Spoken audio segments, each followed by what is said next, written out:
Welcome to another edition of Coffee with Coaches. My name is Pat Lawler, and joining us today is assistant track and field coach Kristin Fleagle, who specializes in jumps and multi-events. Coach, thanks for joining us this morning. Hi, thank you for having me. Hard to believe that last weekend was Labor Day weekend. This is certainly an unusual few months for all of us. Hope you had a decent summer. Were you able to get away, do anything fun?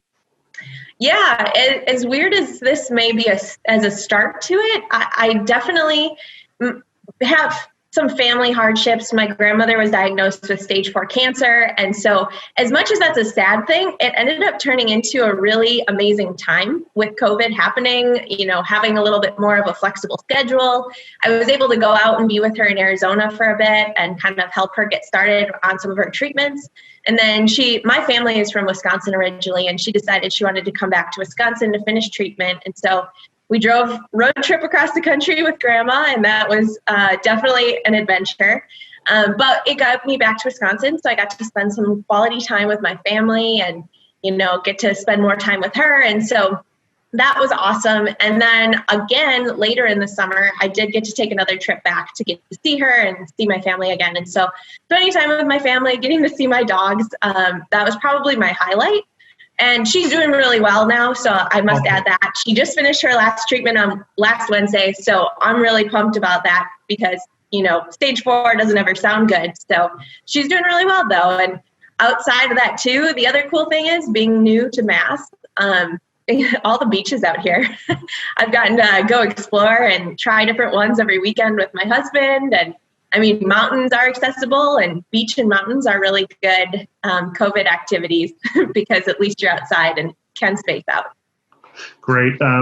Sorry about your grandma. I'm glad she's doing better. And I think you kind of hit the nail on the head. The silver lining with COVID is being able to spend some time with family. I think we'll all look back on that as the only silver lining of the last few months.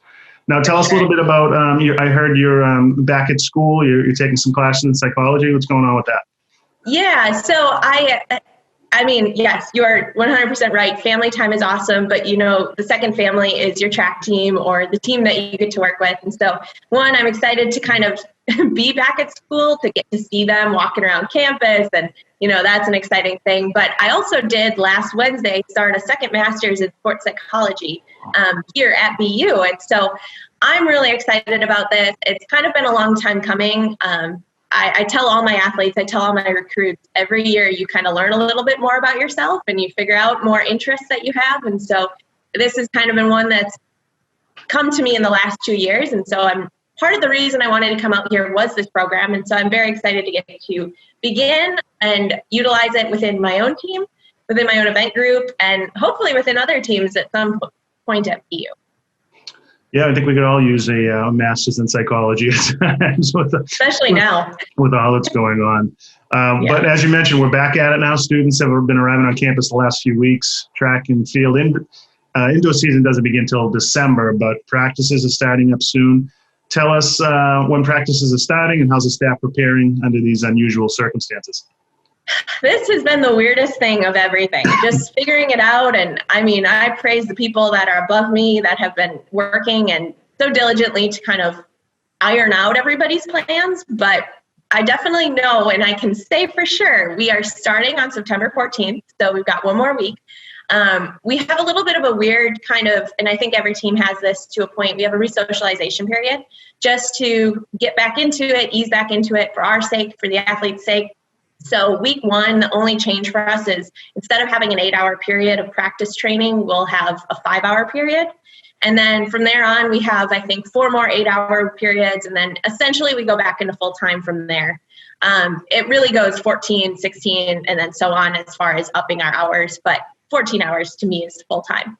So truly, as a coach, within our staff, the way we've been talking about it, this is a much better outcome than we thought. We're just excited that we get to do this much with them. We're excited that in 5 short weeks, we're going to be essentially full time again.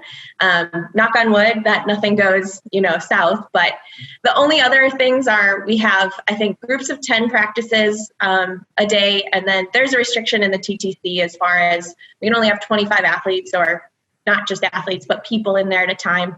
So our staff has had to be really diligent in our plans for our own groups and then with each other to make sure that we're upholding all of those, limitations and making sure that everyone stays safe. It's definitely going to look weird with having to wear masks and, be in such small groups when we're a team of 120, but at least we get to practice. At least we get to see each other to a point. And so I think we feel good. We have plans set and we're ready to start moving forward. Yeah, as unusual as it's going to be, it's certainly better than the alternative. And I think everyone is keeping that in mind. Exactly. Well, last year, the Patriot League Outdoor Championship was canceled. So it's been a while since everyone's faced off in real competition. I'm sure everyone on the team, staff and coaches and athletes are hungry to compete. What are some of the team's goals entering the indoor season? This is such a loaded question because we're just hoping that we get to compete again soon, So I think I've been having personally a lot of different individual goal meetings within my own group. And I know the other coaches have been doing that as well. And I think the biggest theme we've been emphasizing is let's create more tangible goals for the now because we're coming back. We're in a very difficult environment and we just want to stay healthy. We want to continue to get to add practice hours so that we can be ready for whatever competition comes. And within those practice settings, we're going to put in place different, whether it be testing weeks so we get to measure success or little mini competitions when we get to it, to allow us to measure some of that, I guess, improvement. But that being said, when we do get back into competitions, I know we left indoor season last year hungry for more because as a new staff with a new group, creating a new culture, we kind of surprised ourselves and hopefully other people when we did get to do the indoor championship. We scored more points on both the men's and women's side than we were slotted to on paper.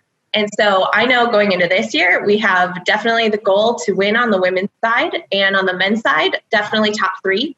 I think I'm most excited because I know that within my group alone, we can bring about a couple different conference champions. And so that's always the goal and the excitement. And I think if we get to that point, and hopefully when we get to that point, we're going to have a pretty solid team here. Yeah, fingers crossed for all the seasons. Could be wishful thinking, but as of right now, we're looking forward to seeing you guys back on the track soon. Earlier in the year, your team announced an incoming class for 2024, 33 recruits in the class, a huge class. I think I counted 7 student athletes who were competing in jumps. That's a big class. You must be excited to get started. Oh, yes. I'm so excited. I have pretty much doubled my group size from last year. So 1, it's awesome to just have that many athletes to be training partners. 2, I'm finally gaining some depth in my I coach long jump, triple jump, high jump, men's and women's multis. Like I have a lot of events. And so it's great to have more people within each of those events. And I'm so excited about this class. Like I mentioned already, I foresee conference champions just initially off the bat.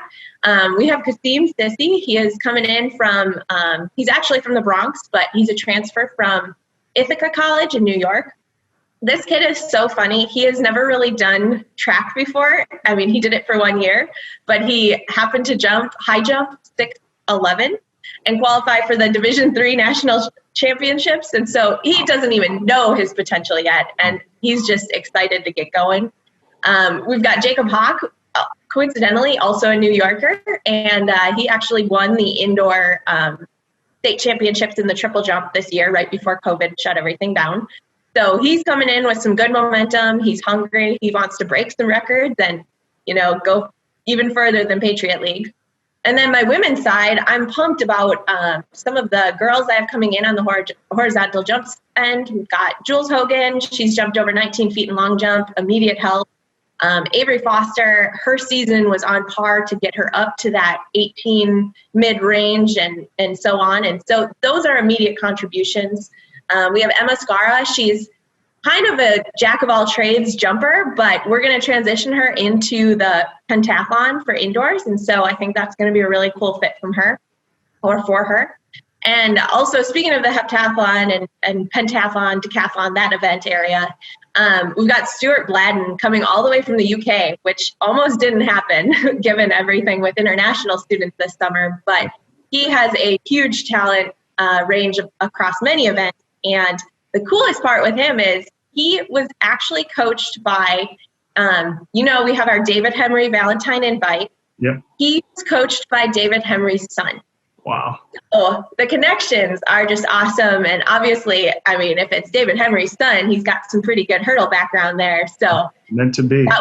Yes, meant to be. So he's going to do some big things, though. He already comes in having scored over 6,700 points in the decathlon outdoors.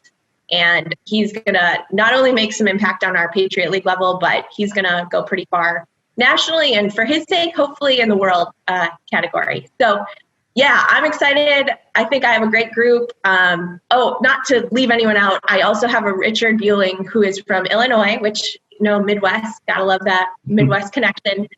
He's going to be a great asset in our men's horizontal jumps as well as a triple jump. So I'm pumped. I know that we had a very short time to kind of put together a recruiting class, and I know that class was awesome, and I'm just excited about this future class and the future classes to come. Well, we're all excited. That class sounds amazing. We're looking forward to seeing them compete at the TTC. And again, fingers crossed on the upcoming indoor season. Well, thanks for joining us here on Coffee with Coaches, Kristin. Stay well. We'll talk to you soon. Hopefully we'll see you at the TTC this week. Awesome. Appreciate it. Thank you. Thank you.